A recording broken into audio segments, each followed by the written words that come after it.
Beyond Synth 376. You're listening to Beyond Synth Radio. And so am I, because it's awesome.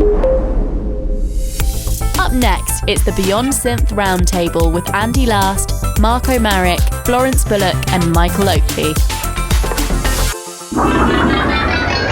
This is the story of four friends.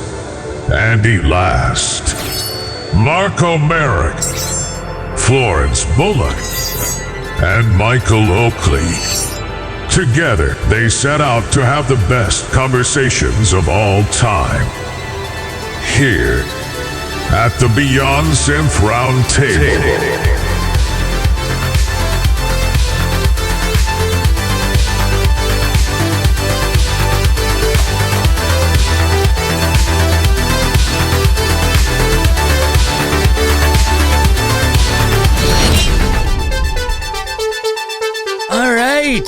We're here. It's another round table with some cool people. It's been a long time since we recorded, so I forget who everybody is, but we're going to go in the row here. So first off, we got Marko. That's correct. You all know me by my other names. Cunty linguist and no, I'm just kidding. Sorry. That's the thing. The audience doesn't know this stuff. Whenever Marko sends me his audio files after we record, he always just writes these giant paragraphs of just offensive words, but the audience never gets to see that. No, they don't. It's unfortunate. Yeah, they would think much higher of you if they did. And of course, that voice we just heard was Florence Bullock. Hi. You definitely forgot my name for sure. Did you I? have to look that up.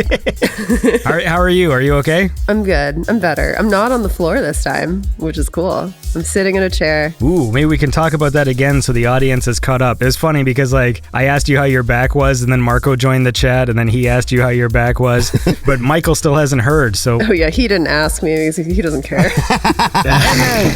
That little laugh there was from Michael Oakley. Let the boy watch. What? Let the boy watch. Wait, what is that from? Why do I know that? Will Ferrell. Oh, shit. Pounding down. I don't think I finished that show. I only watched like the first 2 seasons. It's funny. Yeah, no, it was funny. My wife says, no, Gabriel, leave it. I say, no, let the boy watch.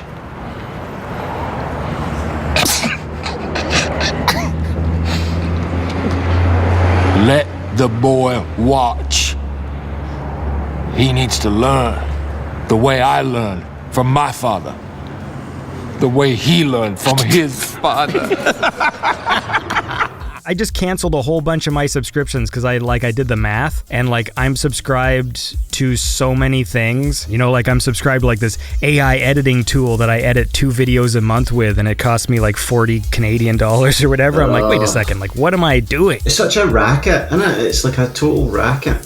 All the subscription models. It's frustrating because all the tools themselves are useful. It's just, so I'm paying $40 to basically use this tool for about 12 minutes a month. That sucks. And so I just did some cancellation. But it doesn't even matter because my PlayStation and Nintendo is yearly. So even though I'm I'm going to cancel those too. And they're like, these will not renew in January of 2024. So I don't get any money back. Anyway, let's get caught up before we listen to some music. So I feel like I talked to Marko the most recently, right? Because we did a power hour a few weeks ago. That's correct. Did we do a show in the time since I saw Florence in Los Angeles, Ollie Wride's show? We haven't had a show since then? Oh, okay, so we have to talk about that then. Definitely talk about that. That's important. Yeah, that was super fun. That was fun. You know? Yep. Yeah. I'll just let you meander like that. Just good. Would you care to elaborate? Fun times. Ollie. So Ollie Wride was doing a show at the Troubadour in Los Angeles, and Parallels were playing the show as well, which Florence was a part of, and I flew over. Yeah, I got to see the show, and then we got to hang out a few times, and yeah, the show was wonderful. Really great show. And obviously, the Ollie and Parallels are doing a tour together this year. Now, are you part of that, Florence? No. They're going to swap you out? Yeah, right. No, they're just doing it without a keyboardist because my leg is still fucked up. So I don't know if I could do a tour. You asked for more money, tell the truth. Yeah, exactly. I want you to pay me this No, time. I'm gonna have a lot of FOMO, as the kids say. But I physically can't do it yet. Is she just doing it with the mustache guys? The mustache guys. Sorry, I don't know their names.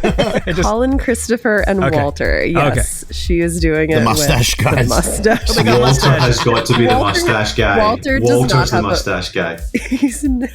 Oh, you mean the other guy doesn't even have a mustache? I don't know. Walter doesn't have a mustache.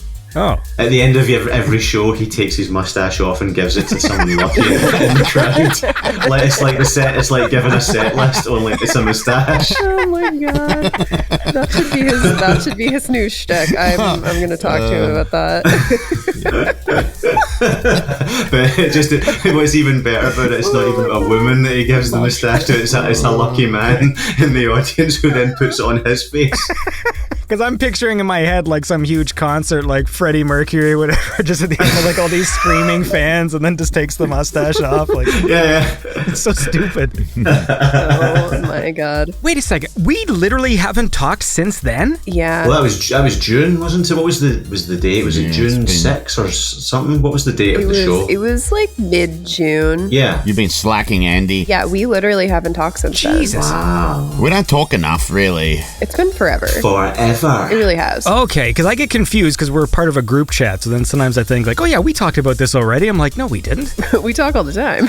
Just not publicly. All right, so then there was the show. So then who all was in? Because some other people went to LA too, right? Like, didn't you guys have like a house party Oh and yeah. shit? Yeah. There were so many people. Sunglasses Kid, Ed flew over, which was cool. Nice. Jessie Fry was there. Got to meet her. Who else was there? David from the Bad Dreamers. I didn't get to meet him. Same. That was my only one slight disappointment was I saw him over on the right in the balcony. And I thought, oh, there's David, and then I never got to meet him. And also Droid Bishop, James. Oh, yeah, nice. James and Zach Robinson, DAD, was there as well. Yeah. No way. Yeah. I mean, they're local. They're local LA people, and a bunch of other local LA people came out as well, which was really cool. But it was awesome because it was just Yeah. the giant community just coming together for this one show. It was really fun. Tell you who else we got to meet. We got Stuart McLaren was there, and Oh, of course. also someone you interviewed on your show, Andy Dream Kid. He was there. Yeah. Stuart manages him, right? So they were. Yeah. But Stuart was putting on the Ollie show, right? Wasn't he? He the- was. Yeah, he was taking care of that. But yeah, it was loads of people. All the damn vampires. Davey, he was there. Super nice guy. Jesus Christ. Yeah, it was like literally everybody except you, Marko and Andy. What the fuck? The venue was wonderful. It was a really great venue. I mean, The it really. Troubadour is my favorite venue in Los Angeles. I've seen pretty much all of my favorite bands there and a bunch of others. And it's fucking awesome because it's small, it's very intimate, but it's big enough so it's like very iconic. Was it pretty packed? I heard it was a sellout, I think. Yeah, it was Yes. sold out. It was Cool. packed, it was sold out. It was awesome. Well, hey, I tell you what else is awesome Totally. is cool music. Marko and I are going to trade off picks this week, but Marko, I think I want you to go first. Well, that's a first. You always We go- never get to pick anything, Florence, eh? We don't get to pick any songs. Well, you can if you want to. He's going to tell me in advance. You're like the Ringo Starr of this show. Can we do one of my songs now? Yes, Ringo.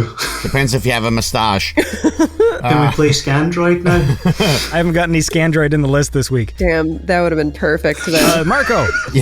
I got a really good track to open up with here. I don't really know too much about this artist. The artist is HOVR. I don't even know what that stands for. But this track that they just brought out is really good. It's really high energy, really pumping track. It's called Holding On, and it's the Freudenthal remix.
right, and that was, now do you say HOVR? Yeah, 'Cause I feel like that's probably hover. All right, great. Now you tell me. Hover. Well, I don't know, maybe it isn't. Maybe it is, maybe it isn't. All right, well, HOVR. That was a great track by HOVR, that's right. No, you pronounce it like you're in Kazakhstan, so it's hover. Oh man, I'm gonna fucking hurt my throat. I don't want to do that so early in the conversation. You can't do that? Will offend somebody. Jesus Christ. Anyway, listen, the point is that was HOVR with the track Holding On, the Freudenthal remix, and that was a good track. And we're back. We're catching up because it's been like so long since we talked. So there was the Ollie Wride show, that was good. What else has been going on in the life of Michael Oakley? We got another kitten, which I've obviously showed you. Little Wesley. He was abandoned, and I got a message from the foster carer who looks after, cats or litters of kittens who are given to the Humane Society. And one night I was just sitting and I got a message from her, and she sent just this picture of this little cat. And when I saw the picture, he's the double of my other cat, Dustin, that died. So I was like, I don't know if I can take a cat that looks like the double of my cat that just died, It's like, oh my God. But it was kind of strange. I went to bed that night and I had a weird, vivid dream, and that little cat was in the dream, and my other cat that died, Dustin, was in the dream. And it was like a sort of sign. It was a sort of taken. It's kind of strange. It's hard to describe, but it was almost like, the message was, get this little cat, give him a home, because I'll be a part of that love. If you get him. Is he a very different cat to Dustin? They're actually very similar. I keep on saying to my wife, because like Dustin's nose was just like your kind of normal little nose, and then it started to get little black spots on the nose. It's called lentigo. He does all these little things that are just like him, but I said to my wife, look, see if he starts getting little specks, like black specks on his nose, he's his reincarnation. I don't give a fuck what you say. So I'm secretly wondering, but you never know. He's the most sweetest little guy. We take him up every night and he sleeps in the room with us just to help him settle in. And I swear at 7 a.m. without fail, I wake up to like his little head like butting into me, basically saying, pet me. And he's this little cuddle monster. He's just so sweet. He's an orange cat, right? Yeah. See, I wonder if that's a thing, because I didn't know there was a word for those little spots, because Chester's orange as well, and he has like a little freckle on his bottom lip. It's common. It's nothing to worry about. It's common in orange cats, yeah. Yeah, my little Jody has got little freckles on his nose too, yeah. Aww. They're just so goofy. They just that's the one word that I would associate with orange cats. That he's so goofy, so lovable, and he loves. It's funny. You start to find out the little quirks, the little things that they love, and he loves the little ball with the bell in it, because when he hears it ringing, all of a sudden his face appears, because he's like, I know that noise. Pavlov's dog, fling the ball, let me chase after it. Over here, Chester's been getting sneaky because he's actually killed some things, because I thought he was too clumsy to do it. Murder. Yeah, and then one day in the basement, he kept on wanting to hang out in the basement. I'm like, what are you doing down here? And then I heard the scurrying of a mouse, and I'm like, oh, I see what's going on. He's like looking at the ceiling, and so I took his collar off, because he's got a little bell on his collar. So I'm like, all right, I'll make him a more efficient hunter. But I thought he was going to pay tribute and deliver the mouse to me, but he never did. And so like the other day I was cleaning the basement, and I'm like, what the fuck is that smell? Oh no. And then like I go over, and there's this fucking half a dead mouse, and its fucking head's ripped off and all this stuff. And I'm like, fucking Chester never told me he killed it. Well, when sometimes they catch stuff and they bring it to you. So he's got a sadistic side where he's like, he's very cute. And then I'll come outside and he's playing with his buddy Lucifer at like 10 p.m. And I'm calling him and he's not coming, and I sing his song because he's got a song. Can you sing his song for us, Andy? Every cat I've had, I end up singing a little theme song for them. So Chester's it started as, what did it start? It's like, always Chester. But then everyone thought I was saying, always Chester. So now it's become always Chester. And he comes to the song. Like if I go outside and go like, always Chester, and then he runs out, which is pretty cool. Except when he's playing with his buddy Lucifer, who fucking knows how to sneak into my house now because like, we have like an upstairs balcony door. And fucking Lucifer, he gets his paws in there and he opens it up and he just comes into our house and fucking eats Chester's food and just leaves. And it actually doesn't bug me because he's a decent cat and you can pet him and stuff. But he's a bad seed, right? Because he's breaking into people's homes. I don't think that they understand the concept of property. they can't even get a bank account or credit or a loan. So I mean, pay rent. You know, my dad hates it when he sees Lucifer in the house. Like he just gets all this, it's that bloody black cat again. But meanwhile, I'm like, I'll feed him and stuff. I didn't know your dad was Rex Harrison. Yeah. Bloody hell, get him. My dad sounds like C-3PO. That's the thing. I didn't go on. Well, no, my dad just has a very interesting voice. He's in a higher range and he's British accent, but it's this weird thing because he moved here when he was 6 and like retained his accent. Ah, interesting. One day someone pointed that out. They're just like, your dad sounds like C-3PO. I'm like, oh, he does. Like, but the point is he doesn't like the crazy cat. But I think it's fun because they're a bunch of like bad teens, the way they like hang out outside and they'll like hunt together and just hang out on the road. They go to my neighbor's house too and hang out there. Because like the other day I went, I was like, is my cat going to your house? Because one day he came home. Chester didn't come home until late at night and we're calling him and walking around the block and he comes back and he smelled like fucking perfume, like other people's house. Oh my God. I'm like, are you fucking, what the hell's going on here, man? Like he's like cheating on got you. Some double life fucking hanging out with other women. Anyway. They're wonderful creatures. Yeah. How many cats have you got, Andy? I've just got the one right now. And Lucifer, technically... 1.5. We're sort of co-owning him because he comes in, we feed him. We actually got a cat last year, a little girl called Ruby, and we got her on a farm, and she was quite wild. It was a completely different temperament, very high-strung and quite prickly. It took a while for her to settle in, but since he's arrived, since Wesley's came, she's actually best friends with him, and the two of them play every day. They chase each other, they play, and her personality's completely changed. She's calmed down and she's a lot more friendly, and that's definitely because he's arrived and he wants to have fun. She's still just like a kitten. She's only like 1, so don't doubt the power of getting more cats to keep each other amused. Well, how many do you have, Marko? More than I can count. Like 7 or something, maybe. What?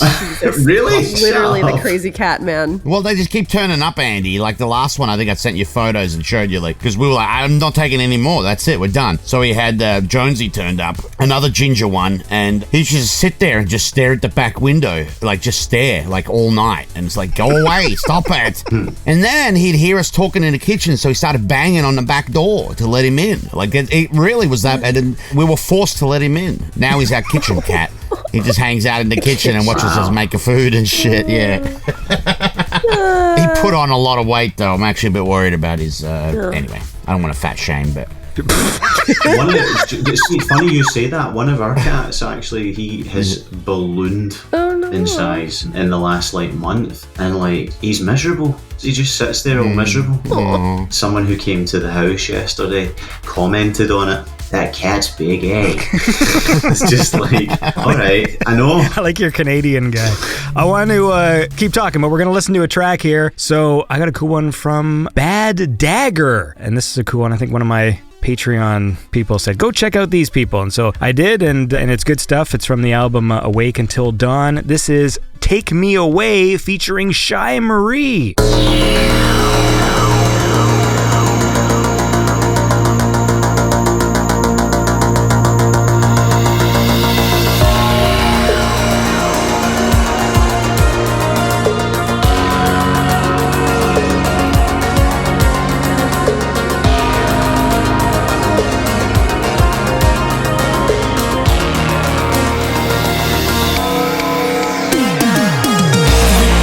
Come and I don't feel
And that was Bad Dagger with the track Take Me Away featuring Shai, Marie. I think that's how you pronounce that. And we're back here having a little round table. We're talking about cats. Can I just confirm that it's Shai Marie and not Shia Marie? Well, it's S-H-A-I. Yeah, I would say Shai or Shay. Yeah, I'd say Shai, Andy. I think Shai. Okay. Or I'm wrong.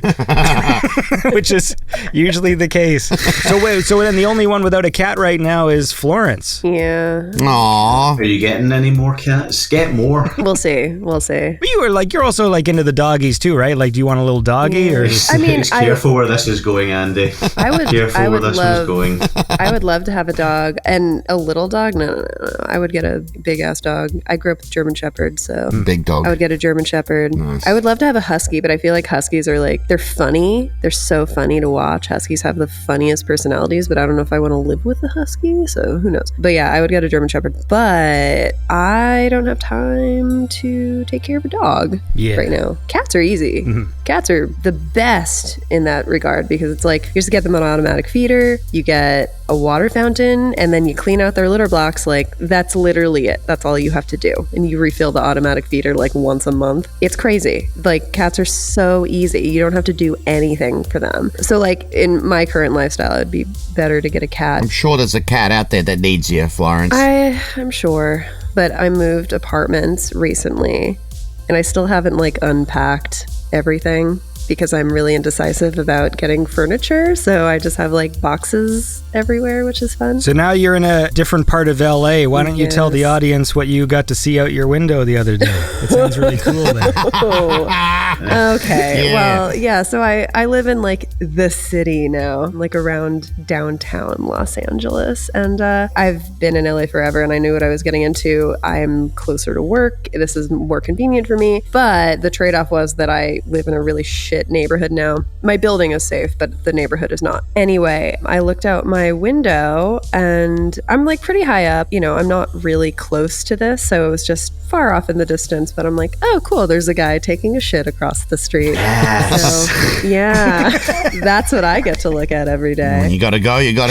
An open air toilet right across the street from my building. Nice. He was doing a jazz concert, doing some scat singing. Is he the Scat Man? Yeah, I'm a scat man. Oh, no. Marko, no. Get him a litter box. You don't need a cat, just so I can put that on the street. And I'm not spending money on that shit. Yeah, that's true. Anyway, yeah, that's what I get to talk. That's what I got to see.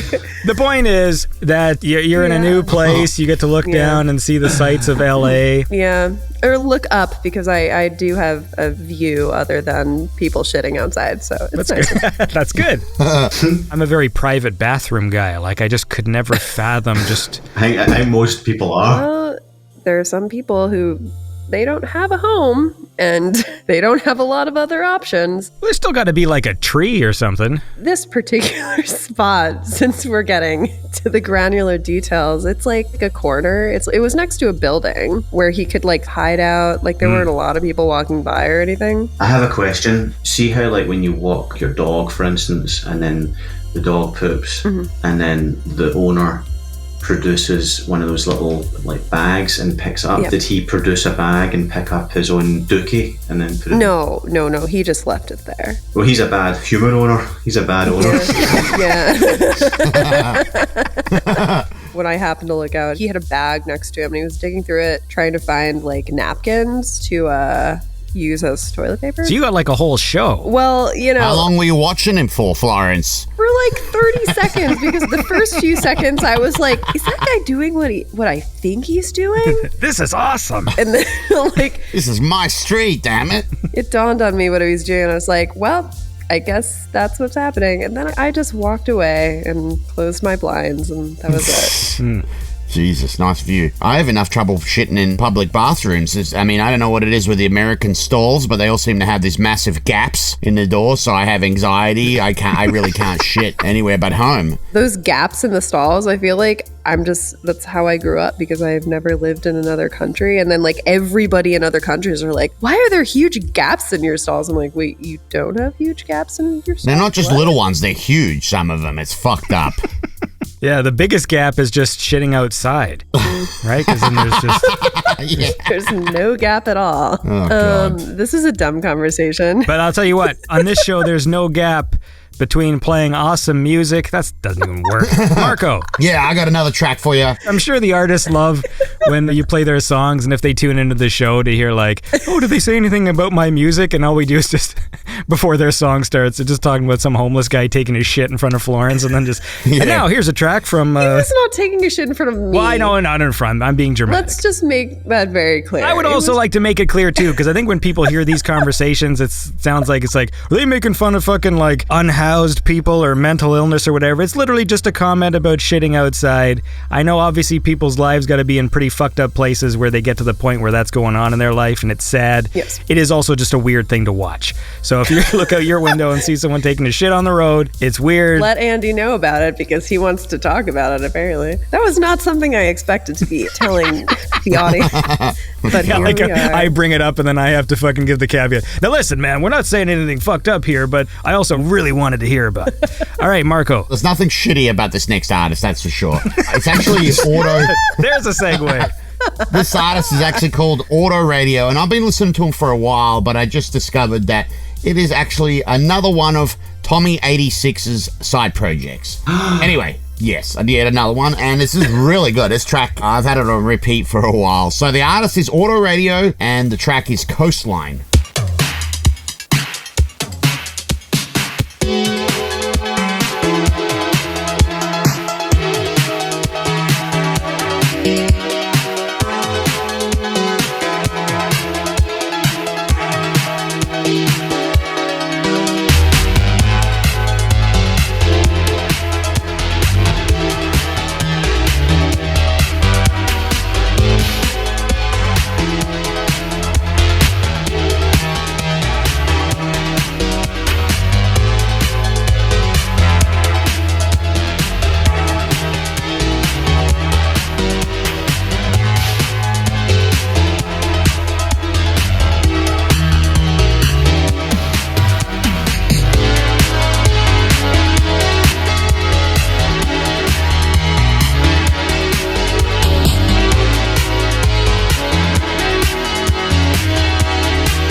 All right, and that was Coastline by AUTORADIO.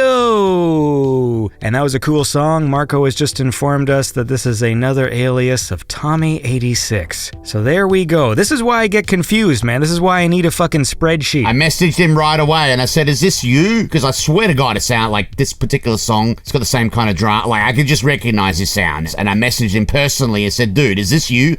He goes, yep, sure is. I'm like, God damn, man. It's hard to keep up. Yeah, it is. It's fucking... Anyway, the point is, we're at the round table. We're having a good round time. Round time. I don't know. Although this was like fucking 10 years ago now that I was given the assignment of watching fucking Basket Case, and then we all decided to watch Brain Damage as well. But I think before we talk about Brain Damage, I should quickly just run through Basket Case because it's the same director. Right. And there's a lot of sort of similar themes. So I don't think you didn't see Basket Case, did you, Florence? No, unfortunately. You did watch Brain Damage because we all watched that like last week. I did. That was the homework. Yeah. I love referring to it as homework. But yeah, so for anyone who hasn't seen Basket Case, it's on Tubi, and it is a fucking, well, speaking of the city, because that one takes place in like New York, and is it like the early 80s? It must be like, it looks like it's like 81 or late 70s or whatever. Yeah, early 80s, I believe. Yeah, when New York was a shithole. Oh, dude, this movie, like that was the one thing, like my takeaway from watching Basket Case was like, fucking like New York is like so scummy. It's almost filmed like, even though it's a movie about a guy who's got like a little mutant brother who he keeps in a basket who's just like a blob with a face and hands. That's the sound it makes. But like the way it's filmed, it's like filmed in these real locations, almost like documentary style, and it's like so dirty. Like it just was like, oh my God, this city is like so gross, and all the locations are all these like fucking gross apartment buildings and like hotels and shit. A bit like what San Francisco looks like now. Or LA, my God. Or LA. I've heard some stories about people shitting on the road in LA, right in front of Florence.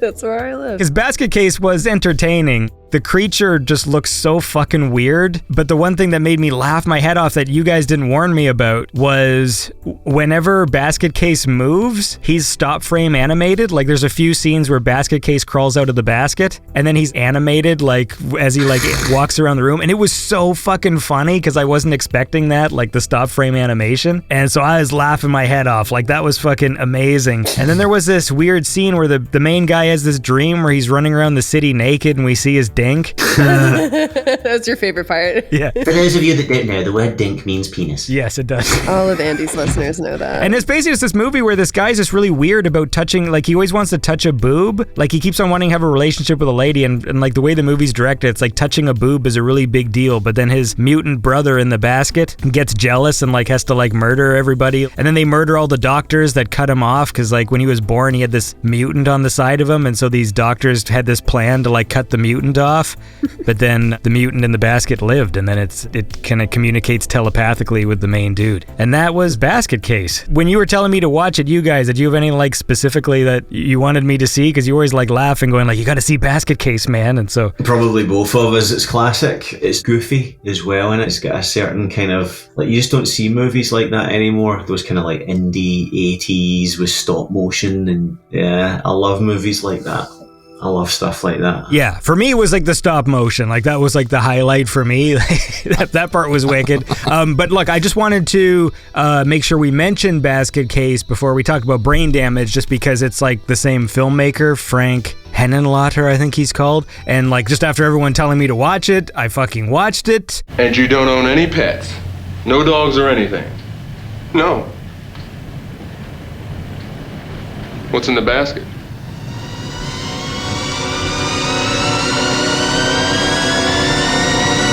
I don't know if anyone remembers Boglin's toys, but they probably took their inspiration from the Basket Case. You've got 2 seconds to haul your ass out of my office. I'm not going to be threatened by some adolescent punk with a smoldering grudge unless you've grown something else you want to cut off.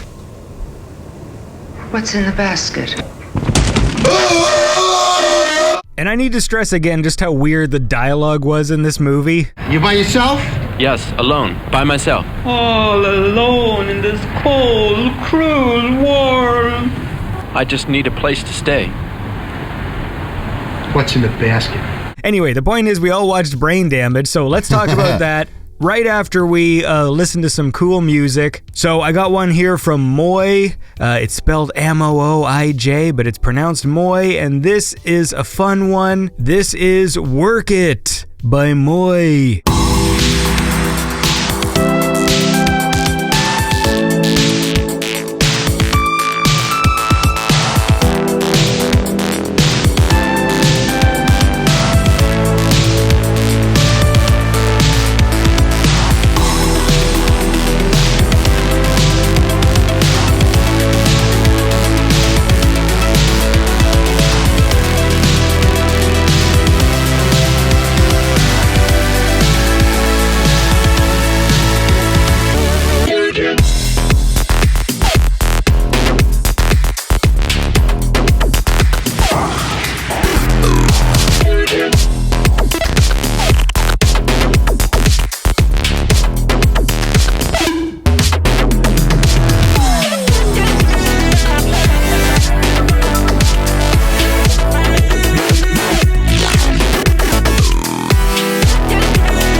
And that was Work It by Mooij. And I should say that was brought to you by a new patron. We got a new patron this week, G Gore. That's a lowercase g and then a capital G. I don't know what that means. You can write me and let me know. But G Gore has joined the 4.5 Pound Club. That's a cool club to be in. Thank you for the pounds. You're a cool guy or lady. G Gore sounds like a guy name, though. I could be wrong. Let me know. The point is, I appreciate your support and thank you for supporting Beyond Synth. And on that note, we're back with the Beyond Synth Round Table. I'm here with Michael Oakley, Florence, aka Glitbiter, and Marko Merrick, and we're now going to turn our attention to the classic film Brain Damage, which we all watched from the director of Basket Case and Frankenhooker. Brain Damage was the first one that I saw of that guy who did Basket Case. Me too. It must have been like early 2000s, and me and one of my mates, we were absolutely fucking stoned, right? And we put this movie on. Dude, me too. We used to live in Glasgow at the West End, and we would walk around and you'd have these like second-hand video stores. So we would just go in and you'd pay like $2. You could pick like a couple of videos, and they had all these old videos and stuff like that. Looks funny. So we got that, and like honestly, the bit where the little guy, the little creature guy, Aylmer, he goes, "Hello, Brian." You'll be wanting some of my juice. Yeah. Hi. This is the start of your new life, Brian. A life without worry or pain or loneliness. A life filled instead with colors and music and euphoria. I will say this, because Brain Damage, I think, is like a better movie. Obviously, like Basket Case is like that dude. I think it's his first film. Yeah. It's very low budget and cheap, but a lot of the same sort of ideas. Like they both involve like just a lonely guy who has this weird creature that's like killing people and whatever. But Brain Damage actually had some sequences that I actually really liked. Yeah. Like I was surprised. Like for one, I think the score was good. Oh yeah. Yeah, score was great. When he's on the drugs and he's running around this like car lot. Yes, with, that's like, all these, right? And it's like the colors and he's laughing and it's just it's so like low budget, but it's cool. Do you know what I mean? It's like, well, that scene actually like legitimately was cool. So like for people who don't know, Brain Damage is a movie about a guy. It's a very obvious metaphor for drug use and drug addiction. And there's just this weird blue creature that looks like a fucking weird penis, basically, that has little googly eyes. He's very phallic, I'll give you that. Yeah, that comes out of the sink, and then he just sticks a little needle. He opens his mouth up, and this needle sticks into the person's head, and then he squirts blue stuff into their brain. And he needs to eat brains, so it's like a symbiotic relationship where like the human has to take him places so that the creature can eat people's brains, and then he'll get the person high. But the old couple that have been keeping him like in the apartment, they've been feeding him like, what is it they were feeding him? They're like animal brains. It was low quality, so to keep them quality. weak. Yeah. Like dog food. But whenever he like sticks his needle into his brain, they literally just show a brain, and then like this needle comes in and squirts blue stuff directly onto the brain. He just calls it his juice, which I found weird too. It's a little innuendo-ish. Yeah, a little. It's a little bit. The blowjob death scene was actually pretty extreme. I heard it got censored in the earlier versions or like on VHS and stuff. Because like I was worried because my son, he always walks in when I'm watching movies like this. And there was a few key scenes. He did walk in once, and I'm glad he didn't walk in during that scene because I don't even know how the hell I would explain that. Because like, oh Jesus, because he like unzips his pants, like finds some lady at the bar, and then like the stupid creature flies out of his pants. I love that scene. Yeah, she's like, I bet you got a real monster in there. I love that line. So my son, good. of course, it's like I'm a little kid because I have to hide when I watch movies like this if I'm in like the main room. And so every time some weird sex thing's about to happen, I'm like, fuck. And of course, my son walks by and he walks in the room right as the scene where the main character, Brian, he's like in some weird hotel. He's gone to the city to try and get clean, but then eventually he needs a fix. And so he goes to the shower, and so it's just this shot of this fucking naked guy just all soaped up, and then my son just walks in, just right as the shot of this stupid naked guy in the shower, just looks at me and gives me this look and like walks away, and I didn't even say anything. I'm like, whatever. So there was just no context. He thinks I'm watching a movie where there's just some naked guy getting soaped up, and then another guy is just standing there watching him in the shower, and then all of a sudden this creature that looked like a turd just like fell out of his leg. And then that's all my son saw, so he'd be like, what the fuck is my dad watching? Like that reminds me of that meme, that Terminator movie meme, and it's the bit when my parents walk in and it's the sex scene. Oh yeah. Kids have a sixth sense for that stuff. It always happens that way. That's why I can't watch any of my favorite movies, because they'll all have like one scene where there's like something weird, and that's always when they walk in. And like the same with if I'm watching like a movie that's got like a gory death scene or something, that's the scene where my daughter will just walk in like instantly at the exact moment. They just have some weird sense, or maybe they just hear like there's like screaming in the movie and they get like intrigued, because I think kids do sort of gravitate towards like scary stuff. But then I don't know how that relates to walking in during the fucking naked guy soaping himself up scene, but whatever. This is the start of your new life, Brian. A life full of colors, music, light, and euphoria. You don't need to worry about anything ever again.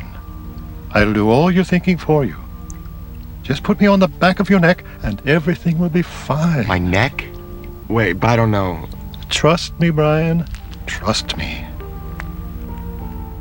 Also, that exposition scene was ridiculous. I mean, like, the movie's, like, fairly straightforward, and then Brian is in an alley by his apartment, and the old guy who wants Elmer back just walks out of the shadows and then just, like, announces the backstory of the movie. And it was, like, so abrupt, where this old guy just runs, they call it an Aylmer, because in the 16th century, he was, he just goes this whole history thing. I'm like, what the fuck? Elmer belongs to me!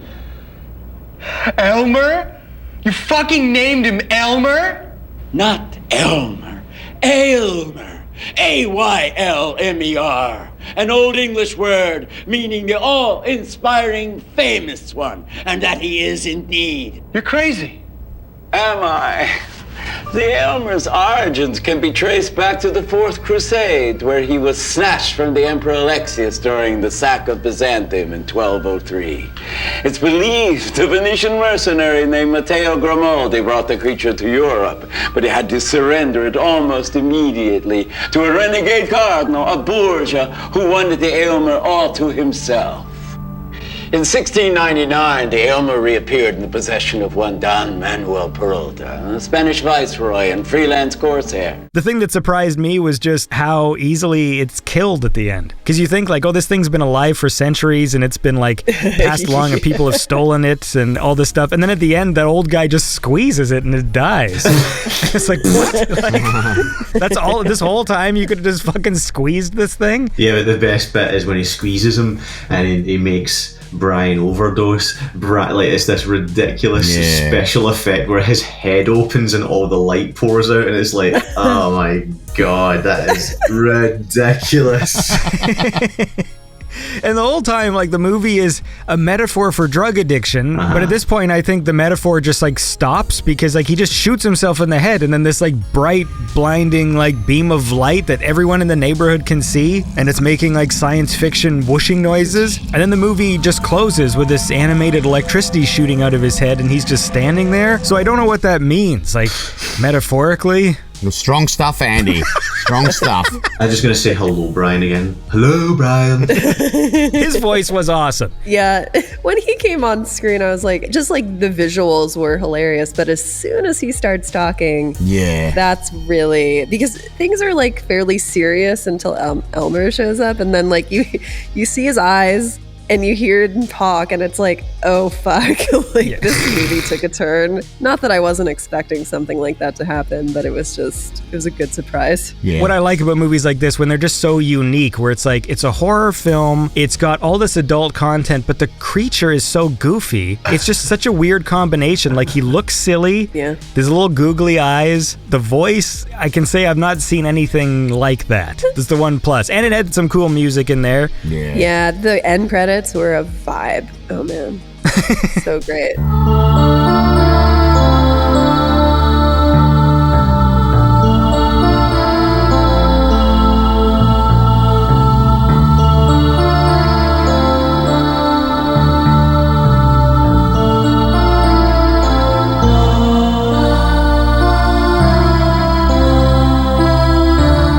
I love the nightclub scene too. The music playing there is pretty good with that band. Oh yeah, the band. Wait, I looked up the band. They have a name. They're like an actual band. The voice of Elmer as well is, they're trying to go for a sophisticated sounding, articulate voice. But anyway, it ended up being actually a horror host called John Zachary, who was pretty well known in the 50s and 60s for hosting goddamn cars gone past. He was a television horror host. Anyway, it was well known back then, and that's the guy that they decided to use for it. And I think the voice really makes it too. Like, it's pretty funny. Yeah, it was really funny. It was just such a weird mix of things because for the most part, it was fairly. Like, it had some, like, gross scenes, but they weren't too bad. I think the blowjob scene was probably the worst. Yeah. God. There's something quite charming about it. Mm-hmm. We have recently been watching old TV shows like the 80s Twilight Zone and then the 90s Outer Limits show. And the special effects are, like, quite stripped back, rudimentary. But then the focus on the plot and the things serving the narrative more, even if the effects are a little goofy, it's more effective than like when you watch shows now and it's just all of the plot has been pushed out of the way in favour of, we can fling $1 million at this explosion and we can do CGI here and make it look like this. When you get a throwback to movies like that, you forgive the lack of budget because they had to emphasise the story in these movies a bit more. There is nothing wrong with your television. Do not attempt to adjust the picture. We are now controlling the transmission. I just remembered The Outer Limits when I was a kid because that's a prime example of when shows started to get filmed in Canada. Yes. And so Outer Limits is such a Vancouver, like, all the actors in it, they'll get like one kind of American TV star. Yes, that's and right. then the rest of the cast is all people you'd recognize from like Canadian TV and like stuff like that, because there are some pretty cheap ones. Outer Limits is like an X-Files knockoff with more horror stuff. I always remember the intro. I saw that almost more than I saw the show. Every story just always ended up with the main guy dying at the end. That was usually... There is nothing wrong with your television set. The Outer Limits. Please stand by. We got to listen to some more music here. All right. Now, this artist is TWRP. Now, are you going to tell me that's TWRP? I don't know.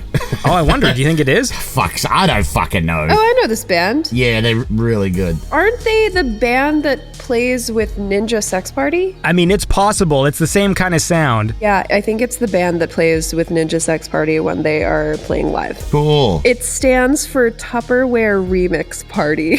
Well, then it must be TWRP then. Wow. Nice. Yeah, I guess so. All right. TWRP has got an awesome new album out. It's actually an EP, but I only just discovered this artist. They hail from Toronto, Ontario. This is really good. It's like a rock band or something. It's very reminiscent of something from the late 70s, early 80s. Really like the vocals in this one. The track that I decided to play off it is VH Hess featuring Electric Six.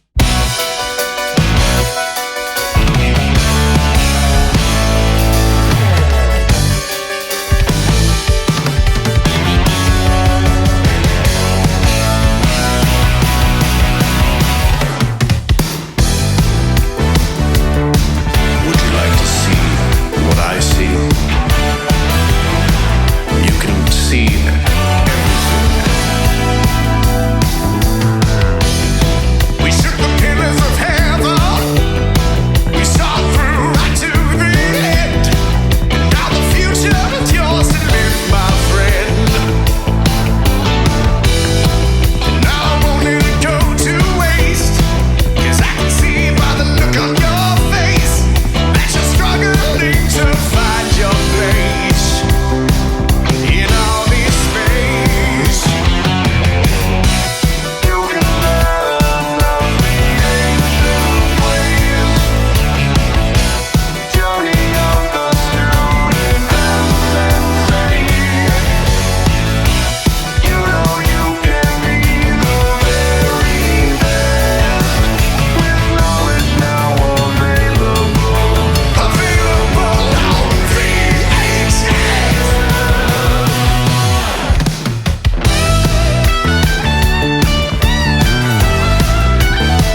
and that was TWRP with VHS featuring Electric Six. We're back here at the Beyond Synth Round Table with Marko, Michael, and Florence talking about brain damage. Actually, I should say that was funny that you chose that song, Marko, because Electric Six, that was one of the bands that I listened to before I found like synthwave scene. Oh, no shit. Because they've got some fun songs as well, like some synth rock stuff, and they were very silly, just one of those groups that like looked like they were having fun. Like I remember the music video for their song Danger High Voltage was like this wacky thing where the singer was dressed as an explorer and his crotch would like light up while he made out with this old lady. And oh Jesus. Anyway, what's everyone been doing? I just watched The Flash, the new one with Ezra Miller. Yeah. Oh, we watched that. Yeah, that was okay. It was okay. It was alright. It wasn't bad. It wasn't great. It wasn't bad. It's good. It was nice to see Michael Keaton.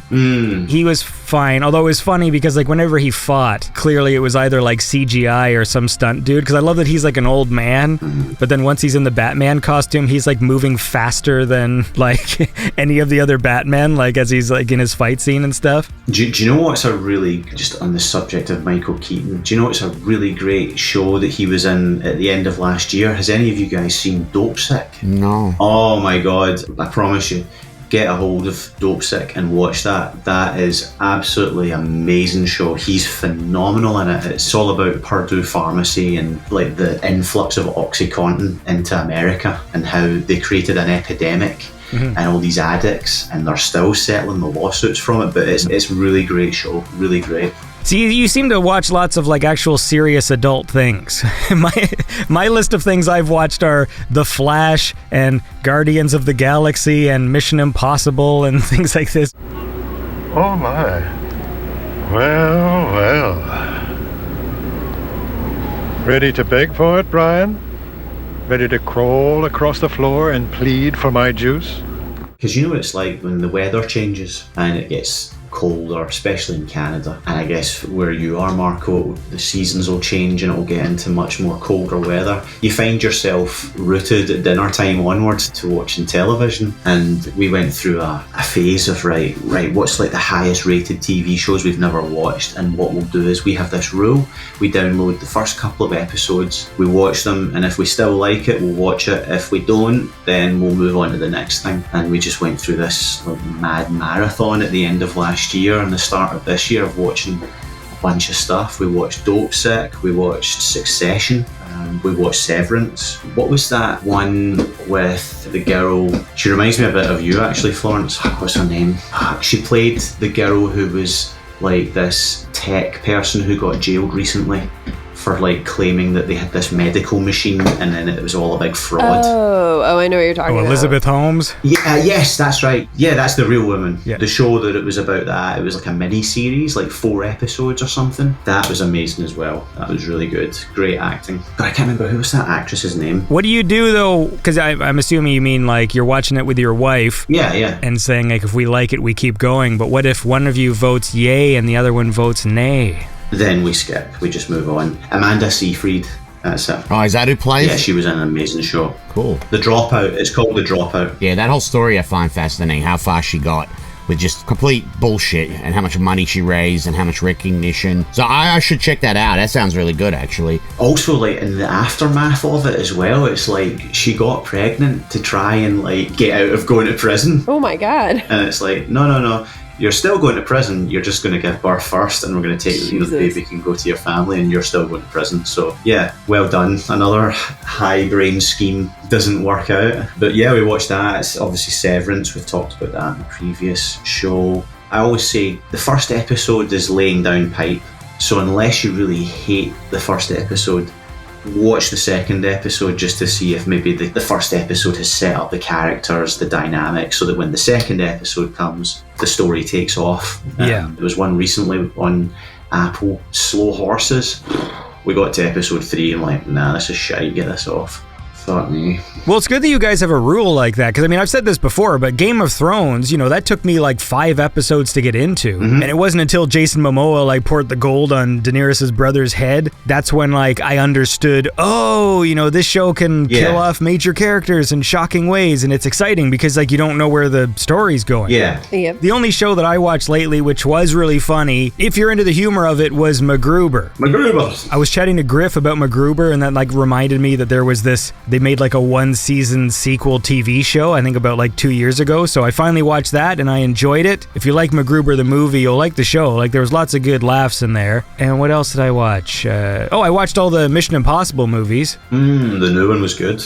Dude, honestly, that's a franchise that I have been not really purposefully ignoring, but just I watched the first 2 like in the 90s, and then I just never watched them again. And I gotta say, I totally misjudged that franchise because they get better and better, and like episode 5 and 6 of those Mission Impossible movies were like really good to the point where I was like surprised. Like when the movie was over, I was like, wait a second, was that movie actually like really good?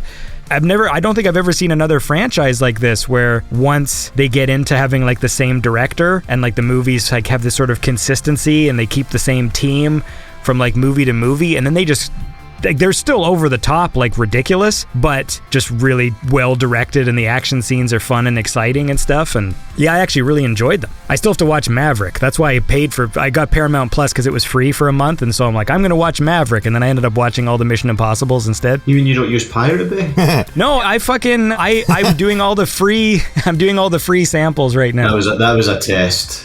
I don't use it either. Wink. I mean, I should, considering all the fucking shit I'm subscribed to. It's way too much. We've got Apple and we've got Netflix, and we don't use it. Every few days we check Netflix. No, nothing new, just more bullshit. Yeah. Usually some overdubbed true crime thing. It's like, oh god, I don't want to know about some woman that was murdered in a supermarket. It's like, who cares?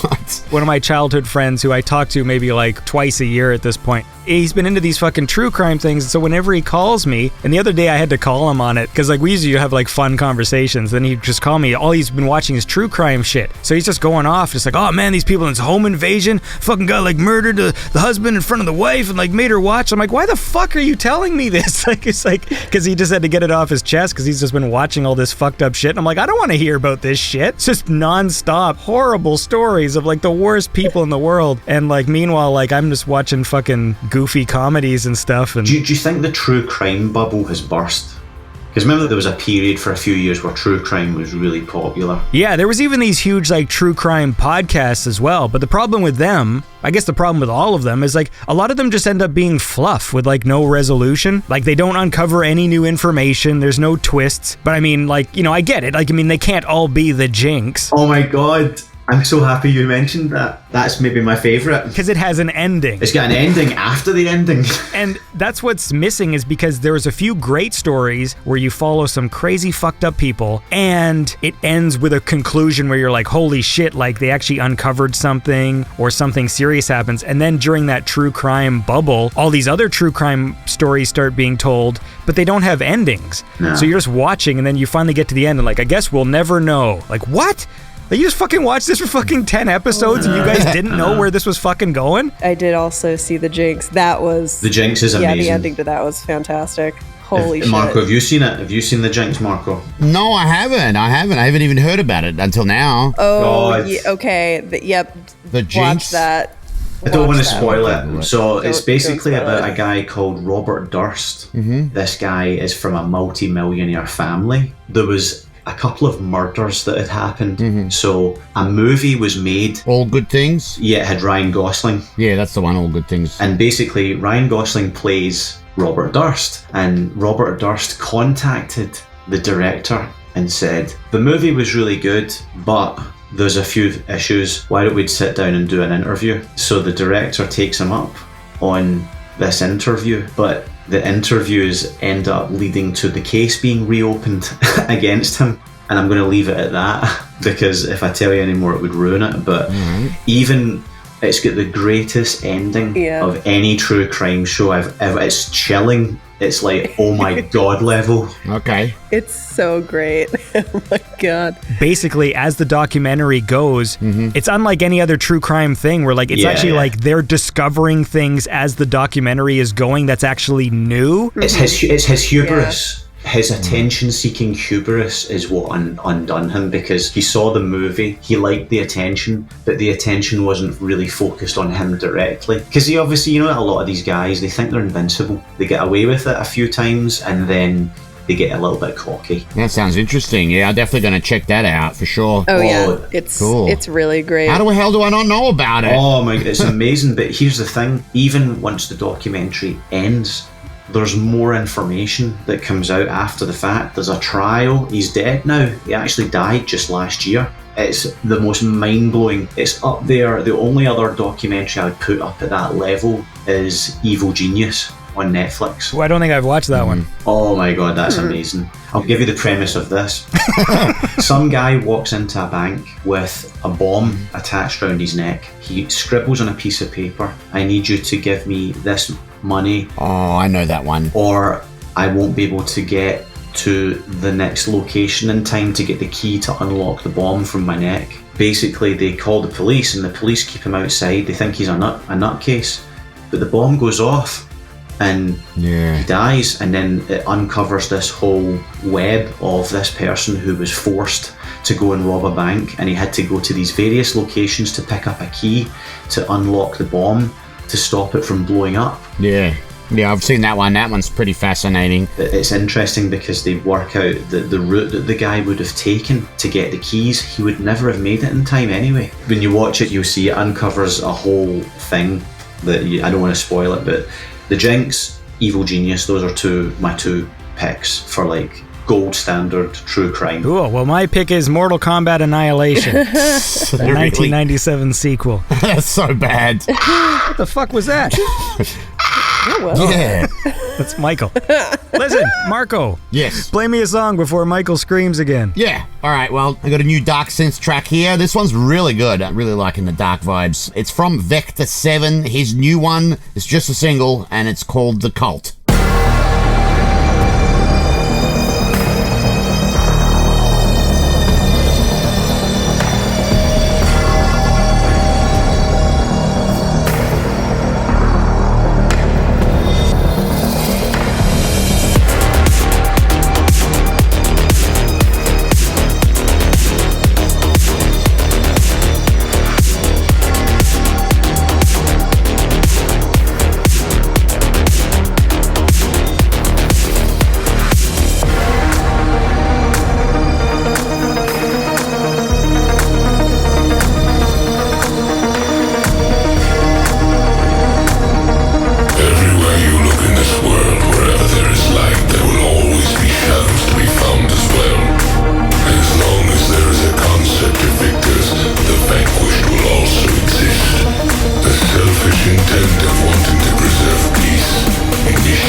intent of wanting to preserve peace initiates wars, and hatred is born in order to protect love.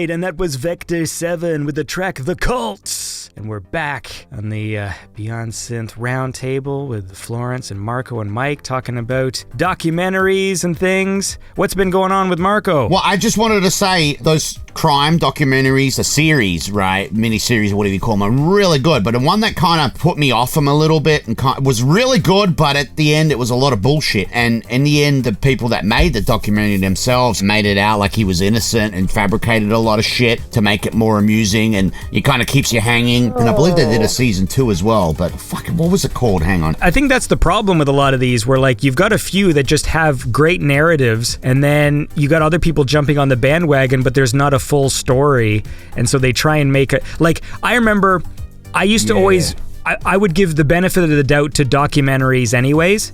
Like, I would watch documentaries and be like, oh, these are good. Even when they weren't that great, it was interesting that you were like learning something. And then on Netflix, early on in Netflix, there was this stupid documentary made by some like college kids about wanting to talk to John Hughes, the movie director. And because in the end of John Hughes' life, he was kind of a recluse and would just sort of hang out in his mansion and like didn't make movies anymore or whatever. And the whole movie was them setting up that they're going to send this letter to John Hughes. And usually when you have a documentary like this, you still have to have an ending. And then in the final 10 minutes, we find out who the killer is, or they get to sit down with Arnold. Yes. You know, like, I'm a big fan of Arnold Schwarzenegger. And then in the last 10 minutes, he's in the movie and you get to meet him. This sounds like that movie Bruno. You know the movie Bruno with the, now my exclusive interview with Harrison Ford. Oh, yeah. And then he goes, he's accosts him outside a restaurant. It's like, Harrison, fuck off. So a lot of documentaries, you know, there's still a narrative that they weave in the edit because they know this movie's going to pay off, because at the end, we're going to find Sugar Man. So when it starts and it's all about finding Sugar Man, and then at the end, they find Sugar Man, right? And in this case, the whole movie's building up. They're all talking about how much they love John Hughes and they're going to send him a letter. And at the end, they send him a fucking package. He never comes outside. He doesn't answer the door. And then he never even read the package. It was just like a return to sender, where he just like sent their package back because he doesn't want to read anything that people send him. So that was it. What? So the end of the movie was they never fucking talked to John Hughes. He never fucking even reads their letter. It just got sent back automatically, probably by like the maid or something of the house. And like that was like the end of the movie. And it was like, you fucking assholes. Like, why the hell did I just watch this? Like, I could have made this movie. We're just like, you know, I'm a big fan of fucking Sylvester Stallone. I collect all his stuff and whatever. And the movie just ends where I called him and he didn't pick up the phone. The end. After that, I was like so soured on these fucking like Netflix documentaries. Ever since then, I'm like a little wary before I get into a documentary, because I'm like, does this thing have a fucking ending? Like, because I'm not going to commit the time. No, the one I was thinking of was Making a Murderer. Yeah, okay. Like, it's really riveting and everything, but then you find out there's a lot of like bullshit. Is that the Stephen Avery one? Yes. Yeah, that's the one. Yeah, the first season of that was really good, and then I was like, wait. It was. They're doing a second season? Like, yeah. Really? Like, how is there more to this? And yeah, and people on the internet was like, well, that's really not how it went. Internet people can't trust them. Yeah, there was some stuff like they're saying that the police tampered with shit and all this sort of stuff, and then it turns out no, that's very standard procedure and like stuff like that. You know, like, it's been a while since I've seen it, but there is still a lot of bullshit to that case, as far as the police did a lot of, you know, things that weren't right, and I don't know, it's very muddled, but I just feel like they're really trying to make a show out of it to make it more entertaining than actually be factual in some cases. The thing I remember most about that show was, you remember Stephen Avery's nephew, Brendan Dassey? Yeah. I think he might be the stupidest person I've ever seen on screen. Me and my wife, we would always laugh. You know, when he was in prison, they would do the phone calls, and you could hear them doing the phone calls. Every single time someone phones, like this guy, Brendan Dassey, he would always like go, Brendan? And he'd go, yeah. Yeah. It just started to become this like thing because you kept on noticing it and I couldn't stop laughing. He was the dumbest guy I've ever seen on screen. And he's not even fiction, he's real. Was season 2 like the same crime, or was it was a lawyer? It was a high-profile lawyer that took over his case, who was clearly trying to use it for boosting her own profile, and nothing came of it. He should have left that place. He shouldn't have went back there. Stephen Avery should have left and never looked back. Yeah, that was his biggest mistake. Well, the bottom line is, I gotta watch this fucking bomb guy. Bomb Bank. Was that what it was called? Bomb Bank? Bomb Bank. Is that Evil Genius? Evil Genius. Evil Genius. Okay. Fucking Bomb Bank Magoo. And the Jinx. The Jinx, that's what I need to see. Yeah, I'll be watching that. I got a bookmark, mate. Oh! Do you guys know about the show Baywatch Nights? No. That's gonna be a hard no. You want me to watch Baywatch Nights? That sounds fantastically terrible. Come on, Andy. I'm not watching that shit. No, it's fucking wild. I remember when this show came on TV, and it was about how Mitch, fucking David Hasselhoff, opens up a detective agency at nighttime. Of course he does. And it's a detective show, okay? God. But it was called Baywatch Nights, so he's playing the same character. But in season 2, I guess season 1 was like pretty boring and straightforward, and they wanted to spice it up. So season 2 has supernatural plots. Oh my God. And it is, dude, watch any clip on YouTube. It's so fucking funny. So season 2 of fucking Baywatch Nights has like fucking ghosts and like fucking werewolves and things, but he's still playing the same character from Baywatch. It's specifically season 2 of Baywatch Nights, but it's corny, so it's not like the same as like an X-Files or whatever, where it's still done on this like really shitty like fucking Baywatch budget. And dude, I think we all have to fucking watch this show, because I think there's one where he goes into like a time warp. What the fuck? But it's just amazing because he is Mitch from Baywatch. And so it's like, and I never knew this existed. Someone pointed it out to me, and it's like, how the fuck did I not know that this happened and that it's real? Can I just add at this point, at this juncture, that this show gets 17% rating on Rotten Tomatoes? Oh, of course. No, it's garbage. Like, it's not going to be good. Just adding that in there for context. I'm surprised there's 17 or that people even bothered to rate it. But yeah, dude, like I saw a few clips and I was laughing hard at what I saw. Here's one. Are you ready for this? This is one of the episodes. So this aired in February 1997. It's called Frozen Out of Time. So this is from season 2. Mitch, Buchannon, Ryan and Griff investigate strange incident in which 2 frozen 900-year-old Vikings arrive in Los Angeles from Iceland after thawing, and they immediately come to life and restart their feud. I mean, who comes up with that as a plot? Right, I've got an idea. Right, what if we get these 2 guys that are like Vikings, but they've been frozen for like nearly 1,000 years, and then they thaw out and they're still alive, and then they're still annoyed at each other after 1,000 years of being frozen. But like, the fact that it's technically canon within the world of Baywatch is what makes it so awesome. Yeah. Some people fly into the darkness. Some people stand in the darkness. Well, look, I want to listen to another song and then we'll keep talking. So I'm going to play this one from Mr. Creep. And this is a cool one that he did with Shred Krueger. This is Skull Dusk.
And that was Skull Dusk by Mr. Creep featuring Shred Krueger. And we're back here on the Beyond Synth Round Table. We're talking about the further adventures of Mitch Buchannon on Baywatch Nights. Can I read you one more? Yes, please do. Read the whole synopsis. This aired in May 1997. It's called The Vortex. Right, so here's the synopsis. On a day off, Ryan drags Mitch to a fortune-telling booth at the Malibu Pier, where an Indian guide sends them into an eerie tunnel from which Mitch and Ryan emerge 20 years into the future and watch helplessly their future lives. Okay, that's got to be awesome. If they do like some like shitty future stuff, maybe like they'll put people in funny outfits. Yeah, that sounds great. In a strange way, you're making me want to watch this. I bet this is all on YouTube for free because even the network doesn't want to challenge it for copyright. It's that shit. The fact that it exists is so awesome. So I'm going to watch some by myself and pleasure myself. So what else is going on? Florence, what's going on in Florence world? I've been watching Ashoka. How's that? It's really good. I did a rewatch of the animated series Rebels, which I've decided is my favorite Star Wars animated series. And that was nice rewatching that, which prepped me for Ahsoka. And Ahsoka's been really good so far. Well, that's good. I still need to finish Andor as well, but like, where would you say Ahsoka goes in the Star Wars TV rankings? Like, from what I've seen, like, my list is probably, Mandalorian season 1. Yeah. I still liked season 2. The Boba Fett episodes that were the ones with Mando and Luke. Then I guess Andor is next, even though, like, I didn't watch all of it, but, like, it was good. Andor's good. And then I guess Mando season 3, Obi-Wan, and Boba Fett at the bottom. I really liked Andor. I think Andor would be up there for me as well. Because Andor's darker. It deals with kind of darker, like deeper stuff. And they did it really well. But yeah, Ahsoka, obviously there's only 3 episodes, but I like it so far. Is it like better than Obi-Wan and Boba Fett? Definitely better than Boba Fett. Boba Fett is probably my least favorite one. And like Obi-Wan, I was really excited for Obi-Wan, but I think I was more excited for Ahsoka. Okay. They're going in a more kind of like mythical Jedi. They're dealing with more like Force stuff. Okay. And Jedi stuff in this. And there's like fucking witches and crap, which is best. It's good. It's great. I like what they're doing so far. But anyway. The trailer looked cool. It's just now I'm sort of burned because I've seen too many cool trailers that led to things that I didn't like. Yeah, you can't trust trailers. And so now I'm just kind of like, okay, I'll hedge my bets until the thing comes out. But with Ahsoka, it's weird because it's basically Rebels season 5. So since I've been invested in Rebels for so long, it's really exciting for me because I'm like, I know all these characters who they're talking about, but I don't know how a person who has not seen Rebels or doesn't know the whole backstory of Ahsoka, I don't know how people are going to perceive the show. I don't know how I feel about the mixing of mediums. Like, I feel like when a franchise is a certain way, like it's cinematic or it's a live action franchise, I don't think I like the idea that you have to watch a cartoon to understand a live action thing. I feel like it should all be like, I don't mind if there's like cartoons that are like supplementary.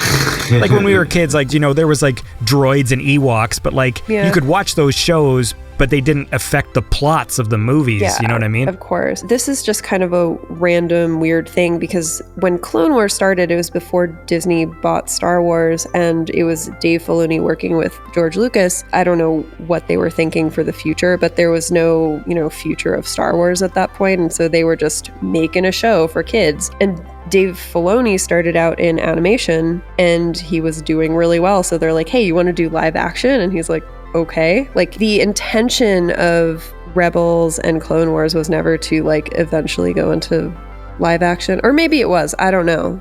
I don't know the long game. In terms of like the way I feel about it, I don't know what the solution would be because would I like to see them just remake, like condense the story down of like the cartoons and like just remake them in live action with the same plots? Because I mean, like obviously if you're a fan and you're into this stuff, it's good that it's considered canon. Right? So it's just like, I didn't waste my time. Like this actually is the story of what happened, you know? Yeah, it's really exciting for me to see all of this in live action, but I'm curious to see how other people are going to perceive it. Well, I'm probably not going to rewatch Rebels. So like, I'll watch the show and I'll tell you how confused I am. You don't have to. Andy, this reminds me of that time you were annoyed remember when they had released those Star Wars toys and it was like, Admiral Akbar's car. Oh, yeah. It was just like, oh yeah, there's the car from the movie. I like. I mean, obviously, Admiral Akbar's car was like a more recent thing. Like, I wasn't collecting toys at that point in my life. But as a kid, I loved Batman Returns because he only wears one Batman costume the whole movie. So all the toys were just nonsense things they invented. And it was just like fucking aquatic Batman and satellite Batman and these other ones where he's got these like fancy suits. The signal goes out. Crime is on the rise. Batman returns. Exploding with power, the Bat ski boat thunders ahead, bolting onto land for a missile attack. Gotta fly! My dear penguin commandos, the time has come to punish Batman! Batman? Deep dive Batman surfaces. Fire! Tearing into battle, Batman blasts his torpedo. Penguins all wet. Gotham City's greatest hero, Batman returns. Kenner, they were so cheap. They took the Penguin. They didn't even make a new toy for the Penguin. They just took the 1960s Penguin toy and painted him. They gave him a black coat. It was the exact same toy. It didn't look like Danny DeVito at all. I think they took advantage of the fact that kids didn't really care about that too much. Because I would buy them. And also, like, without the internet, there were fewer people nitpicking things like that. Yes. There wasn't some dickhead posting on Twitter, oh, look, the paint on my fucking, like, penguin thing is off. His hair's a different color. No, that wasn't a thing. They would do weird things too, because like the paint would always chip on the toys. And I remember one just was so confusing to me because I bought like the Beetlejuice toys because I loved Beetlejuice when I was a kid. And I remember one, it was Beetlejuice and it was sort of modeled after the scene where he first shows up and he sees them the first time. And he's got sort of like a blue coat and green pants. And if you scratched the blue coat, it was green underneath, like the plastic was green. And if you scratched the green pants, it was blue plastic underneath. And I remember just going like, why the fuck did they do this? Like, they could have just switched the actual plastic they used and then the thing wouldn't scratch. Beetlejuice, Beetlejuice, Beetlejuice! Yahoo! It's showtime! Hey, annoying hombres making you do stuff you hate. Don't lose your head. Make them history. Think that's scary? Watch this! Whoa! That went right through me. Did you see that? Now watch this. First, a double team. Now, a double scare. Nobody beats me. So when you want to scare somebody, give me a call. Beetlejuice, Beetlejuice, Beetlejuice! Gotta go. Anyway, Beetlejuice. Marko. Yes, ma'am? Did you say yes, ma'am? I was going to get you to play me a song, but maybe you should tell me how you feel about Ashoka. Do you even know what that word means? I have no idea what the fuck that means, Andy. Oh, wait, actually, Marko, have you been watching any new Star Trek? I haven't been watching anything lately. I've just been working a lot. But I do have some time off coming up, so... Oh, that's good. Why, what should I be watching? Well, speaking of animation and live action, mixing mediums, Star Trek Strange New Worlds did a really cool crossover episode with Lower Decks. Lower Decks is an animated Star Trek TV show. Yeah. And it was hilarious and it was very well done. If you haven't, I would recommend Strange New Worlds and Lower Decks if you have not watched either. That goes for anyone listening. Okay, cool. Yeah, I hear really good things about Strange New Worlds. Yeah, cool. I've been meaning to get around to that. Yeah, it's great. Cool. It's really great. They also did a musical episode, which was super extra, but it was also hilarious and fun. Did they have an excuse for the musical one? Yes, there was a scientific reason Okay. why it was a musical. It was, I mean, you know, it's far-fetched, but they've Star Trekked it enough, so it actually was like, okay. Okay. Like, did some, like, brain bug shoot into their heads and so they could only hear music or something? Something like that. Okay. But it was funny and it was surprisingly well done. Well, speaking of music, Marko, play me some. All right. Time Cop 1983 is another awesome album that just came out. It is called Searching for Tomorrow. What? That just came out? That just came out? It's called Searching for Tomorrow, and it's really good, like all this stuff is. Actually, the one I like the most of it, that sticks out to me, I was going to say there's a lot of good vocal tracks there with Josh Daly as well, but the one that sticks out to me is the opening track. It's called Dark Days.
Wride, and that was Dark Days by Time Cup 1983. And we're back. I had a thing I was going to talk about. This is real brief. We can probably fucking wrap up as soon as well because we've been chatting for a while. But you ever been with somebody in a store? So far, yes. Like a department store, like a Walmart or a grocery store, but you separate, go, oh, check out this, I'm going to go to this side, and then you literally can't find each other again? Oh my God. I do that with my wife all the fucking time. It happens all the time. Wait, is this an episode of Baywatch Nights? No, yeah.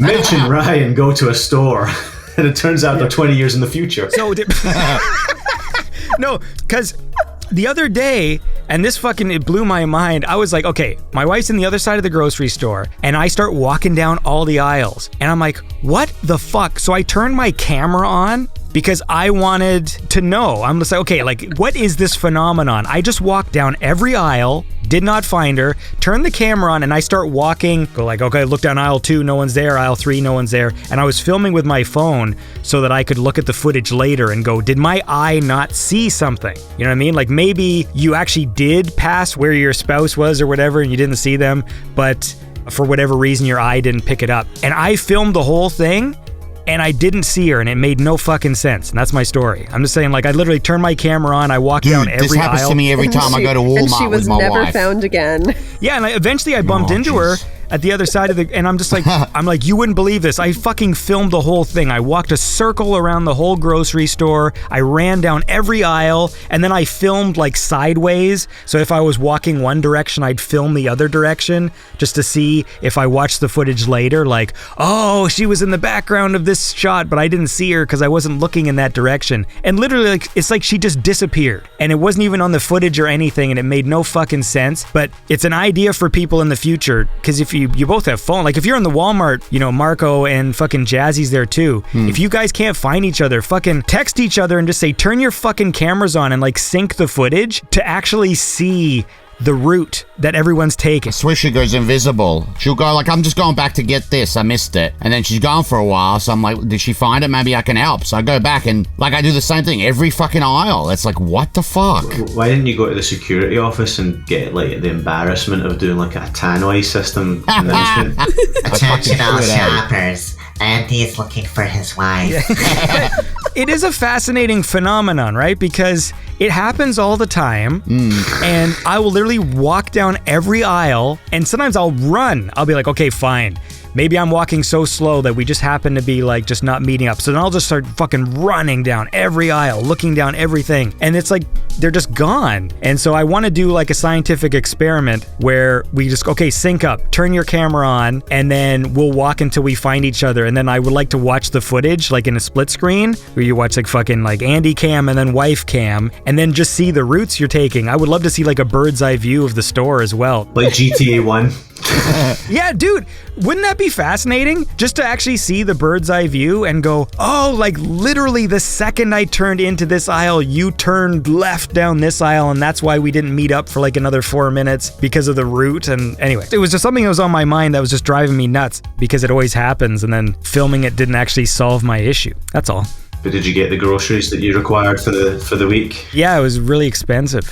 When you do like family shops now, like the price of groceries, and like if you get like a big cart full of groceries, it's a lot of money. Just shoplift. It's easier. Your answer to everything. Fucking Pirate Bay. I didn't ask to come into this world, so it owes me a living. Honestly though, it is getting to the point where like, because I used to pirate all the time, and then I stopped at a certain point when I got one of those letters from HBO. Oh, they can't do anything in Canada. I know they can't do anything, but when I looked at my bill last month of like just all the subscriptions, it's in the hundreds of dollars I'm paying a month for fucking just, and some of them I can't, like Amazon I can't cancel because I use Amazon for deliveries all the time. Like you say, Netflix I don't watch. There's barely anything on there that I care about. I feel bad for some of the companies that feel the need to jump into the streaming when they have no content to back it up, because I'm like on Prime doing all the free monthly samples, and like Paramount Plus really is just Maverick and the Mission Impossible movies and South Park and then Star Trek. But also they fucked over Star Trek because they got rid of Prodigy, and then everyone complained, and then they also got rid of some Star Trek movies. And so there's like people are like, fuck that, Pirate Bay forever. Well, also, like, just if I'm paying like $120 and just all these different video streaming things, it's like, well, maybe I'll just rent one movie a week, like the one that I would have actually watched, and it'll be like $4.99. Yeah. And it'll still be cheaper, and you're still doing it like the legal way. But like, yeah, like MGM, like there's another one where it's just like MGM Classics Collection. And it's just, they basically just have like 100 movies and that's it. And it's like, why would I pay $5 a month to watch, what, like Rocky 4? Like, I mean, like, it was weird to me. And the same with Apple. Like, I'm going to sign up to Apple when Severance Season 2 comes out, just for that show, because that's like the only thing I care about on that network. If it makes you feel any better, I would never pirate music, but think about it. If it's a movie, then it's going to be on regular television in 2 years anyway, so you're just cashing that in now. I could be dead in a year. I'm just cashing that in now.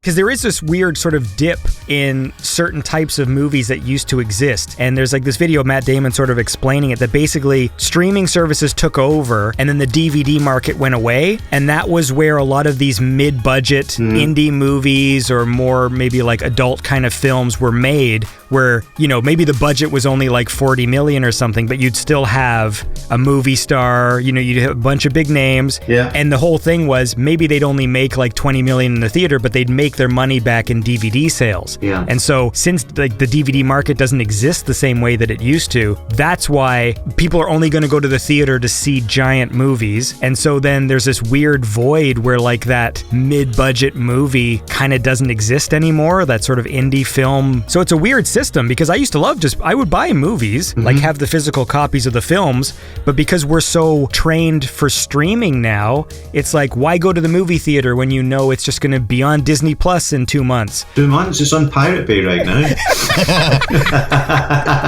I can have that motherfucker on my USB stick within 15 minutes. I mean, I get the logic, right? I often see people that are musicians, because obviously I'm like, me and Florence are musicians, so we understand the whole issue with streaming royalties and the fact that we don't get paid the kind of money that we should be, but companies like Spotify are making a fortune. But I think that when I see all those posts about people moaning, they don't realise that Spotify is not here to serve people like me and Florence. It's serving the customers. They're literally providing like a Netflix service, and all they care about is getting as many subscribers and providing the cheapest possible system to attract more people to this subscription model. But I do agree with you. I think that there's very few people like Scorsese, because someone like Scorsese does get the backing because of his name alone, so he can produce these independent movies. But it is sad, isn't it? Because like,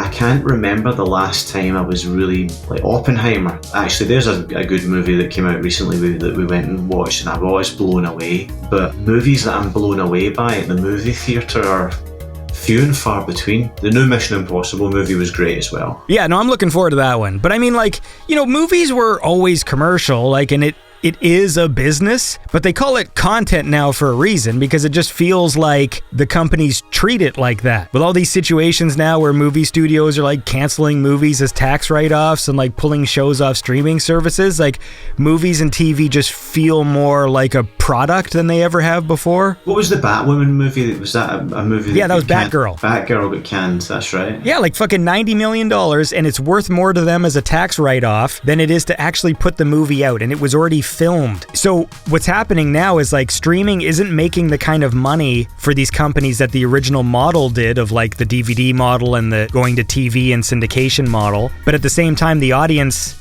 we're now changed. Like, it's the same with Spotify. It's like people just expect, why buy the new album when I can just go on Spotify and it'll be there, and I just pay like my $10 a month or whatever and listen. And so it's created a weird cycle where no one wants to buy movies the way that they used to, but yet if they don't, then the movies that we liked aren't getting made, and like no one gives a shit, and all that matters is like, Marvel and this other stuff. And I just remember a time where like those movies would come out and you'd be like, oh, like I can't wait to see that film, which is just a bunch of wise talking guys who are robbing a bank or something. It's like not a big deal. It's not a super high stakes movie, but it was still exciting because it was like a cool new movie that came out. Do you know, I think one of the biggest genres that suffered from that is sci-fi. As I mentioned earlier, you know, we've been watching Outer Limits, which is like a goofy 90s sort of sci-fi show, but it's entertaining to watch. And then even like a movie, like, do you ever remember a movie called Event Horizon? Yeah. Brilliant movie. Yeah, and that wasn't like a huge budget movie. Like that's probably one of those like 50 million ones or 60 or whatever, like compared to the fucking, you know, 300 million these fucking Marvel movies can get to. And then like you can't necessarily take the risks you would on like a lower budget movie, because if a movie has to make like $1 billion to break even, like you've got to play things safe. I feel like there's too many hands on the wheel now as well. I think like there's too many people that monkey around with decisions about the content within those movies, and by the time the thing gets back all the way around the table to the director, it's not the same thing that he started with, because too many people have interjected their spin on it, and financial investors, or we need to have this social issue in this movie now, and we need to have this type of typecast character, and we need to have this type of relationship between these two characters, and then by the end of it you're like, fuck me, is there anything sincere in this movie anymore? It goes back to this, you can't take the risk. It's like before, if they had the model of the mid-budget movie where they go, if it doesn't make its money, it'll make it back somewhere else, and so people are more inclined to take a risk on like a weird film because it might find a following. Like think about when we were young, there's lots of movies that became popular because of DVD sales. Like movies like Austin Powers, like it fucking didn't do well at the box office, but then on DVD, people discovered it. Freddy Got Fingered.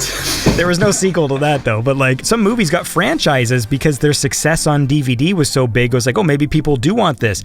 Remember like Family Guy got canceled. That's right. And then its success on DVD sales led to it coming back. I think a similar thing even happened with 24, where like the show was like, did okay in its first season, but then like it got really popular on DVD because it was a great show to binge watch. And when hundreds of millions of dollars are on the line and it's some big fucking superhero movie, it's like you can't take the risk. And so no one wants to be the person who makes an official decision, because then you're the stupid executive who's going to get fired if you were the one who suggested that Batgirl would be a good movie. And then it comes out and it sucks. Then it's just like, hey man, it was Steve's idea. He wanted fucking Batgirl or whatever. So then... You know, a good example actually probably of recent times is, did any of you guys watch Mindhunter on Netflix? I saw the first season. It was very good. So that's David Fincher that was behind that. He did The Game, Zodiac. Really great director. He's got a very unique style, and the show was amazing. Really great. Followed basically it's about the history of psychology being put into the FBI for profiling for serial killers and things. Anyway, the show has been cancelled now, and I don't think Netflix were willing to put the money into it. There was another show we watched last year that I loved, Archive 81. It's like a horror show. Oh man, that was really fucking awesome. Right? And they cancelled it. They fucking cancelled it within 2 months of it coming out. And do you know what? I looked into it because I was pissed. I was at the point where I was like, I want to cancel my fucking subscription. It also ended with a cliffhanger. Yeah. Which was, and I was like, oh, I can't wait for the next season. And nope. Never gonna know now. Finished in February. By April they cancelled it. And do you know why they cancelled it? Was because there wasn't enough viewing statistics that indicated it was positive within the first 6 weeks of watching, because they have created like a calculation system to determine, depending on viewership, whether or not the show would be popular, and they weren't willing to invest the money into the production budget. But how many shows have had a bad first season, a sleeper show, but they've continued? In the first 6 weeks, like it takes longer for, especially like I didn't see a lot of PR about that show. No. So if you're not promoting it, then how the hell else are people going to find out about it? It's through word of mouth, and that takes a while. It takes more than 6 weeks. It takes a few months, maybe even a year. Yeah. They want everything to be like fucking Wednesday, like a show that just comes out for some inexplicable reason is just a huge hit and everyone's talking about it. Yeah. Or like Stranger Things,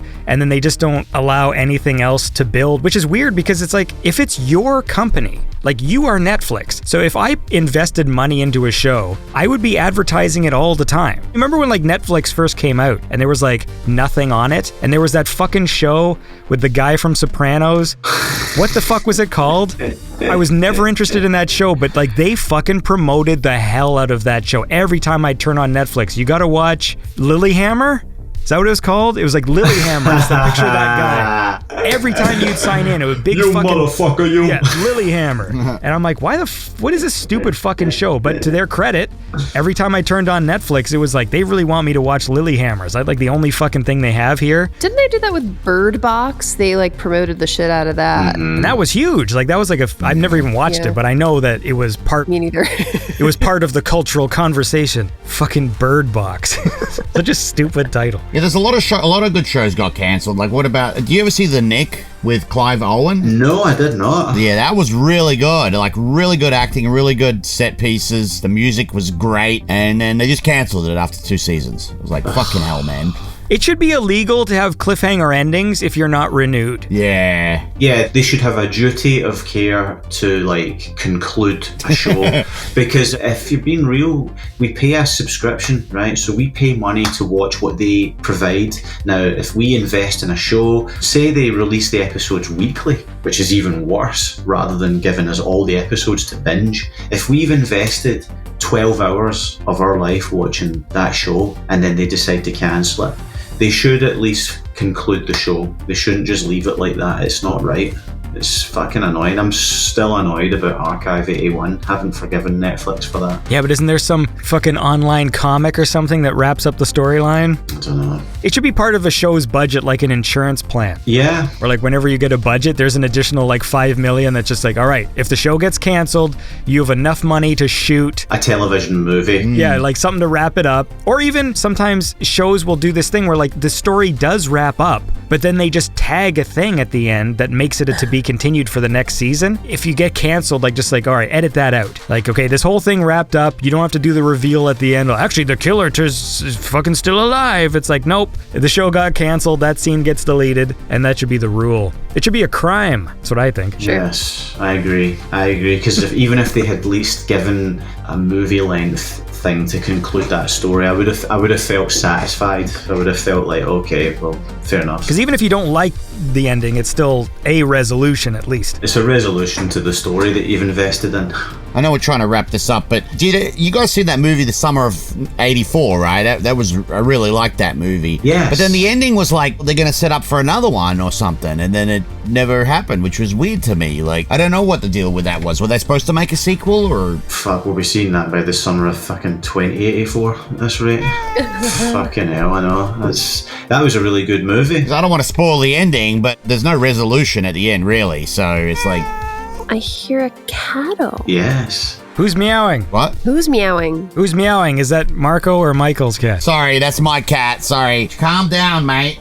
You're not a fucking monkey. Is it fair to call Summer of '84 a Stranger Things knockoff? A little, maybe. Would that be right? A little, but there's no supernatural shit in it, though. Yeah, it was great. Yeah, it's got the dark themes, though. Like, but I mean, it is the same team as Turbo Kid. Again, another movie that we're waiting for a sequel. There you go. Yeah. So I wonder then, do they count because they were always doing the retro thing, and like JP from Le Matos is like the cinematographer on those films. And I wonder if I don't think they count because I feel like they were already riding that wave of the retro 80s shit before. Yeah, but I think what Michael's saying is because it has got like a horror, dark theme, and it's like, what, for kids? It is kind of similar in that regard. Yeah. Even though it is different, but yeah, maybe a little they're writing off it. I don't know. Yeah. Hey, here's one. When the hell does Kung Fury 2 come out? I feel like there was a lot of talk about 2 right after the success of the first one, and then I haven't heard shit for years. No, it's getting released on November 17th. Is it? What? Yeah. Michael Fassbender. Did they just make it themselves like they did the first one? Is that why it's just taken like 8 years? Because it's the same team of like 4 people like doing all the effects? Well, I think once they got Arnold Schwarzenegger involved, I think they were absolutely willing to move heaven and earth to make sure that he stayed interested in the project. You know, probably worked around him. How did you even know that date, Michael? Because I'm literally looking at David Sandberg's Instagram right now. I just made it up. If I say that's when it is, that must be true, because that's what I feel. No, look on Wikipedia. On Wikipedia, that is where I got the date. Oh, okay. I didn't really just make that up. No, because I was just looking at David Sandberg's Instagram, and he literally hasn't posted since October 2021. I wonder if, like, imagine if, you know how he's been hyping up Arnold Schwarzenegger. I wonder if, like, Arnold's involvement is like, remember Bruce Willis was doing a series of movies 10 years ago where he was billed as the guy starring in the movie, and he was like, he was at the beginning for 2 minutes. Oh, no doubt, like, Arnold's in this movie for 2 seconds, like... Yes, you have my permission to proceed, and then hangs up the phone, and that's his involvement. It'll be the same as that fucking FOOBAR show where he's just there for the close-ups, and every time it's far away, it's a body double that just looks nothing like Arnold. That's a terrible show, by the way. I couldn't even get through the first one. There's, like, some fight scenes, and he's so slow and old. It's terrible. It's so shit. Well, listen, we got to wrap up, man. We've been talking for a while. Let's wind down, Andy. We better wind down. We'll do another one for Christmas. Michael, what's coming up? Say goodbye and tell me something that's coming up. I don't know. Just something, I guess. See you later. So that's it. November 17th, 2023. Maybe I made that date up. Maybe I didn't. You'll never know. Oh, is there a single coming out? Is there going to be the Kung Fury song by Michael Oakley? No, I'm still working on new music. It's still pending. So I'm taking my time over this one. Yeah. Taking my time. But it's going to be worth it, I promise. It's going to be worth it. Hey, man, you're a talented guy, so I know when it comes out, it's going to be a good time. Indeed. Florence. Bye. No, actually, now that I moved into my new place, I finally set up my, like, music area. Maybe I'll write some more stuff.